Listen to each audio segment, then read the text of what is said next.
In the previous video, I gave a general overview of utilitarian theory. Utilitarianism calls for doing that which produces the most utility, the most pleasure and the least pain, or the most happiness and the least unhappiness, to the greatest number of people. In this video, I'll be looking at two common objections to utilitarianism that Mill confronted in his book, a book that he appropriately named Utilitarianism. One of these objections is the concern that utilitarianism is impractical. I mean, this sounds great in theory, but we can't reasonably be expected to be able to calculate the act that produces the most utility. The other objection is that the theory is too demanding. It's just too much to ask of people that everybody spend every waking moment doing nothing but producing the greatest good for the greatest number. So we'll start with the objection that utilitarianism is impractical. No human being has the capacity to determine the right action, the way that a utilitarian conceives of right action. Mill explains the objection before responding to it as follows, quote, "Defenders of utility often find themselves called upon to reply to such objections as this, that there is not time previous to action for calculating and weighing the effects of any line of conduct on the general happiness." Unquote. In other words, well, take any action that you're considering at the moment, like should you continue to watch this video? The utilitarian standard says to do that which will produce the greatest good for the greatest number. But what might that be? To calculate this, you'd need to consider all of your available options. You'd need to calculate the consequences of each of those options into the indefinite future, and then you'd have to come up with the action that would produce the best result. That's just impractical, particularly given the fact that you would have to compute the utility of spending more time computing the utility of those various options. Mill answers this objection by saying that this is a practical problem and it requires practical solutions, and there are a number of practical steps we can take. For example, instead of calculating the utility of every action, including the action of calculating utility, we can adopt general rules that tend to do a relatively good job of increasing utility. It's true you can't predict with perfect accuracy the consequences of every action, but you can generally figure out whether particular types of action tend to promote or reduce overall utility. Mill argues that we have had all of human history to learn that murder, theft, and the like tend to diminish happiness and promote unhappiness. So we have good reason to adopt the moral rule that these types of acts are wrong. Mill writes, quote, "The answer to the objection is that there has been ample time, namely the whole past duration of the human species. People talk as if the commencement of this course of experience has hitherto been put off, and as if at the moment when some man feels tempted to meddle with the property or life of another, he had to begin considering for the first time whether murder and theft are injurious to human happiness." End quote. In other words, let us not pretend that we don't already know that moral prohibitions on murder, rape, theft, assault, and the like have not generally been useful in promoting human happiness. By analogy, Mill mentions sailors who go to sea with their star charts already calculated as far as possible, so they don't need to perform the calculation from scratch every time a reading is taken. Mill writes, quote, "Nobody argues that the art of navigation is not founded on astronomy, because sailors cannot wait to calculate the nautical almanac. Being rational creatures, they go to sea with it already calculated, and all rational creatures go out upon the sea of life with their minds made up on the common questions of right and wrong, as well as on many of the far more difficult questions of wise and foolish." End quote. Consider the way that you solve this problem in your own life. You do not calculate the merits and demerits of every possible action at every possible moment.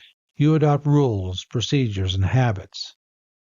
You don't calculate the optimum time and the optimum set of actions to perform when you go out to the gym or to study or to practice the piano or to accomplish whatever it is you want to accomplish. You do not calculate these from scratch every day. You collect information and then establish a routine that's good enough. It may not be perfect, but perfection takes an amount of effort you can't afford. So you seek a plan that's good enough, and you stick with the routine until information comes along suggesting that you should change it. We do the same thing in society. We establish a set of moral rules that seem to do a good enough job, and we keep those rules until and unless some information comes along suggesting a need to change them. So in summary, while it's true that there is not enough time before every action to calculate its consequences, there is time to consider rules and practices that do a good enough job and to guide our actions by those rules and practices. At least until evidence suggests that they're not promoting happiness, as well as some alternative set of practices, at which time we can switch to that alternative. This is the answer to the first of these two objections. Another objection that Mill considers says that utilitarianism requires that you give up all of your concerns and interests in favor of promoting the greatest good for the greatest number. Now imagine deciding on who to marry or on whether or not to have children based on the standard of what would produce the greatest good for the greatest number. Imagine deciding on what to buy at the store and what to eat based on the standard of what would produce the greatest good for the greatest number. It sounds like a pretty horrible life.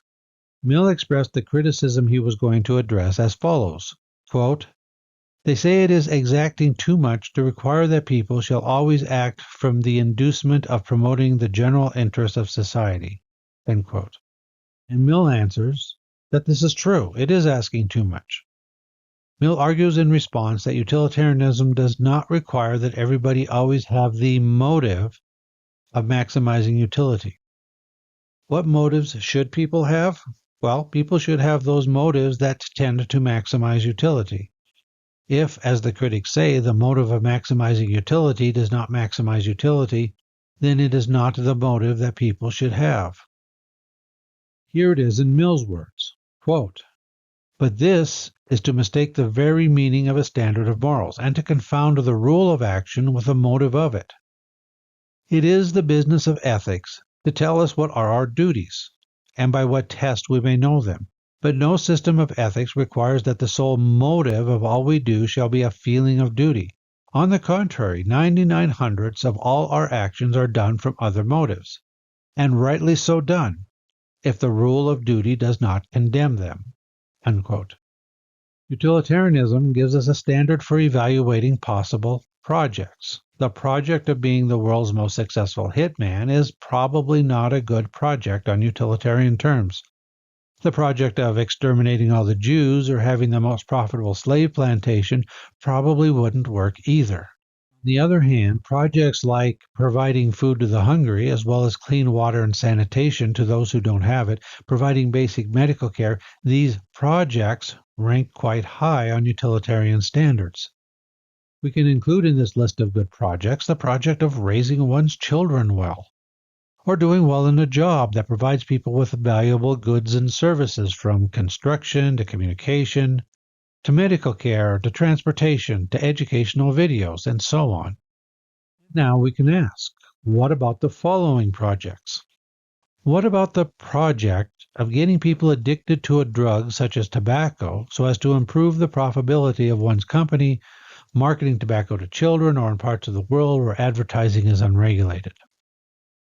Or the project of watching all 870 plus available episodes of Doctor Who, or building a mega project in Minecraft other than the uncensored library, or climbing Mount Everest, or fighting as a Confederate soldier in the Civil War or a German soldier in World War II. The relevant conclusion is that utilitarianism does allow people to have motives or goals or projects other than the project of maximizing utility. It simply measures the merit of those motives, goals, and projects according to how much they contribute to overall happiness. And utilitarianism does not require that you begin a utilitarian calculation at the start of every act. You can do in the moral world the same thing you do in living your day-to-day life. Societies can adopt regular rules and practices to guide their conduct, being prepared to revise them whenever reason shows that a different rule or practice might do a better job of maximizing utility. But these are not the only objections utilitarianism faces. Next, I'll look at an argument that targets the foundation of utilitarianism, the notion that happiness is the sole good.